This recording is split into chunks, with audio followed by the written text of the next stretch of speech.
사이클이 안 좋았을 때 이런 호재가 있는 단지들이 오히려 더 많이 빠질 수 있다. 이때가 매도 타이밍이다. 지금과 같은 시기입니다.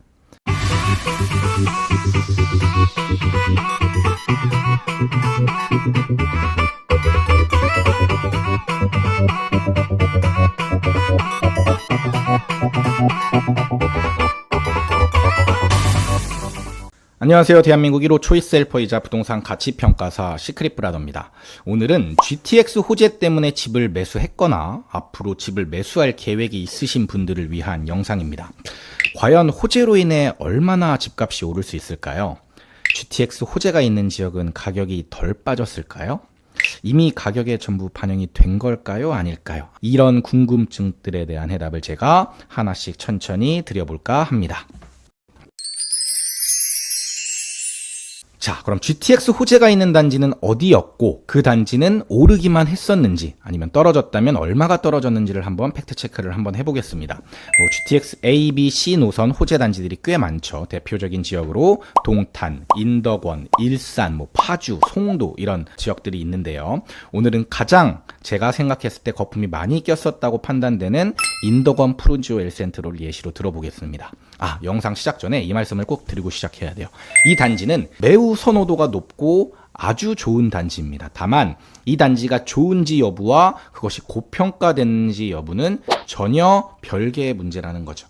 삼성전자가 좋은 회사임을 부정하는 사람은 없죠. 그런데 지금 삼성전자의 주가가 싼지 비싼지를 판단하는 건 전혀 다른 문제잖아요. 그런 관점에서 좀 봐주셨으면 좋겠습니다.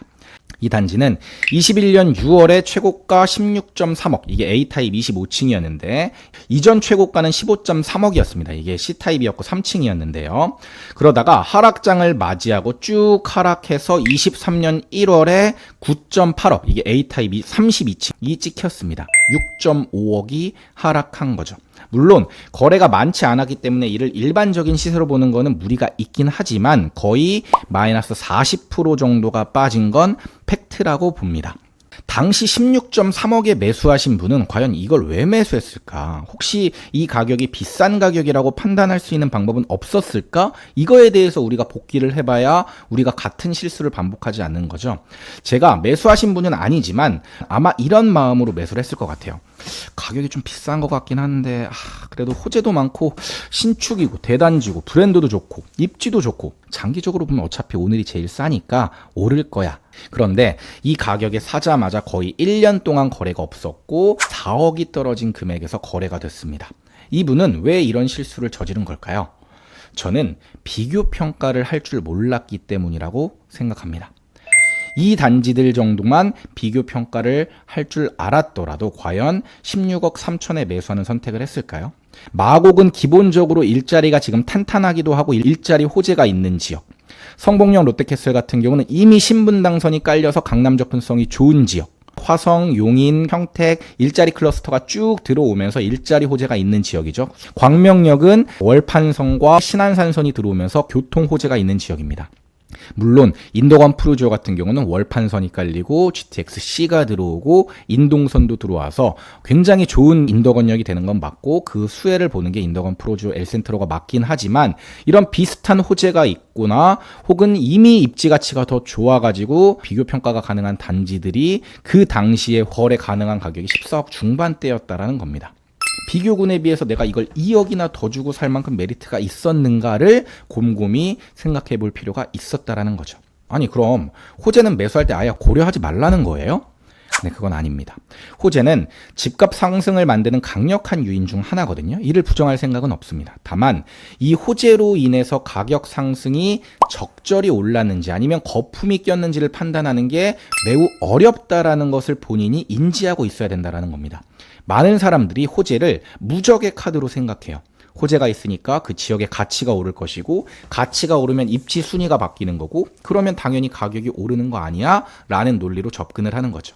호재로 인해서 입지 가치가 바뀌고 이에 따라 가격이 오르는 건 어쩌면 당연한 이치입니다. 이건 인정해야 되는 거죠. 그런데 이 가격이 그럼에도 불구하고 비싸지 않은가? 이거를 반드시 체크해 봐야 된다는 겁니다. 호재가 있는 단지들이 하락장에서도 잘 버티고 떨어지지 않는다면 아무 때나 사도 괜찮겠죠. 그런데 지금 사진에 보시는 것처럼 대형 호재가 있는 단지들도 하락장에서는 다 빠졌어요. 오히려 더 많이 빠졌습니다. 왜냐하면 호재로 인해서 다른 단지보다 거품이 많이 꼈기 때문입니다. 우리가 굉장히 좋게 보고 있는 동탄의 이전 대장이었던 시범 더샵 센트럴시티, 그리고 일산의 대장으로 볼 수 있는 킨텍스 원시티, GTX-A가 들어오면 파주운정 신도시의 센트럴 푸르지오, 이런 단지들도 다 굉장히 좋은 단지들이지만 가격이 많이 빠졌다라는 거죠. 이런 단지들을 매수할 때 사람들은 호재로 인해서 가격 방어가 잘 될 거라고 생각해서 매수했겠지만 결과는 정반대였죠. 호재로 인해서 고평가된 가격만큼 더 많이 빠졌습니다. 그래서 우리는 여기서 교훈을 얻어야 되는 거죠. 사이클이 안 좋았을 때 이런 호재가 있는 단지들이 오히려 더 많이 빠질 수 있다. 이때가 매도 타이밍이다. 지금과 같은 시기입니다. 그러면 이 단지들을 언제 파느냐? 사람들이 이 단지의 호재를 보고 달려와서 막 호가가 미친 듯이 올라가고 있을 때, 그때가 거품이 낀 시기이기 때문에 그때 매도를 생각하는 전략으로 바꿔야 된다는 겁니다. 아니, 그러면 호재로 인해서 혹시 입지 가치가 변하는 게 아니라는 얘기인가요? 절대 오해하시면 안 됩니다. 수도권은 호재로 인해서 입지 가치가 많이 바뀝니다. 입지 가치가 바뀌면 당연히 가격도 변하죠. 지금 화면에서 보시는 그래프는 분당과 일산의 그래프입니다. 이전으로 가면은 일산의 가격이 더 비쌌어요. 13년, 14년 이때는 평당가 차이가 1,800만 원 정도밖에 안 났습니다. 그런데 지금은 분당과 일산의 평당가가 3,800만 원입니다. 같은 1기 신도시로 시작했지만 격차가 2배 이상 벌어진 거죠. 물론 여러 가지 이유가 있겠지만 저는 신분당선을 대표로 한 강남 접근성 때문이라고 저는 생각을 하거든요. 지리적 위치가 가까운 것도 있지만 신분당선이 개통이 되면서 강남 접근성이 훨씬 좋아지면서 가치가 더더 벌어지기 시작한 거죠. 실제로 신분당선이 개통하기 전에는 그렇게 큰 차이가 아니었어요. 지금은 3,800까지 벌어진 거죠. 한 가지 예시를 더 보여드리겠습니다. 안산 레이크타운 푸르지오라는 대표적인 신안산선 지하철 호재가 있는 단지입니다. 아직 실현되지는 않았지만 확정된 호재이죠. 거래 가능한 가격이 중고층 기준으로 9억 정도가 되고, 비교군으로 볼 수 있는 코레나 광교 상현은 수지와 광교 사이에 있는 좀 약간 어정쩡한 입지이긴 한데 어쨌든 광교 접근성, 신분당선 접근성이 좋은 단지인데, 이 단지가 원래 가격이 더 비쌌었습니다. 시세가 비슷하게 가야 되는 단지라고 생각하는데 지금 포레나 광교의 가격은 8억이면 중고층에 괜찮은 물건을 매수할 수가 있습니다. 검은색 그래프는 단대 푸르지오라는 구성남에 있는 단지인데요. 이 단지는 지금 빨간색 그래프와 사실은 비교 평가를 할 수 없는 그래프입니다. 왜? 단대 푸르지오가 더 비싼 단지니까. 구성남 같은 경우는 재개발 호재가 있죠. 단대 푸르지오는 물론 재개발 단지는 아니지만 재개발이 돼서 구성남 전체의 입지 가치가 변하면 단대 푸르지오도 반사이익을 받을 수 있는 단지입니다. 그런 단지가 지금 얼마에 거래가 가능하냐면 중고층 기준으로 9억에 가능합니다. 안산 푸르지오랑 똑같은 가격에 거래가 가능하다면 어디를 사는 게 맞겠습니까? 저라면 단대 푸르지오를 사겠습니다. 가장 지금 안산 레이크타운 푸르지오와 비교군으로 적절한 단지가 인천의 현재 2급지라고 분류되는 7호선 연장 호재까지 있는 청라 센트럴 에일리넷들이라는 단지입니다. 이 단지는 가격이 비슷하게 가야 되는데 지금 현재 7.5억 수준에 있습니다. 무려 1.5억 정도까지 갭이 벌어졌습니다.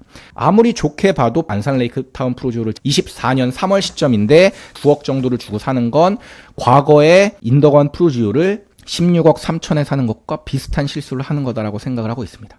아무리 호재가 있고 입지 가치가 변하는 단지라고 하더라도 이것이 과도하게 오버슈팅 됐다라는 생각이 들면 과감하게 포기할 줄도 알아야 된다라는 겁니다. 지금 GTX 호재 때문에 매수를 생각하고 계시거나 이미 매수를 하신 분들은 이런 것들을 반드시 생각을 하시고 매수 타이밍을 잡으시는 게 도움이 될 거라고 생각해서 이번 영상을 촬영해 봤습니다. 오늘 영상이 도움이 되셨다면 구독, 좋아요, 알림 설정까지 부탁드리겠습니다. 오늘도 좋은 선택들로 가득 찬 하루 보내셨으면 좋겠고요. 굿초이스 하셨으면 좋겠습니다. 지금까지 시크릿 브라더였습니다. 감사합니다. 시크릿 브라더 채널을 구독, 좋아요, 알림 설정 부탁드려요.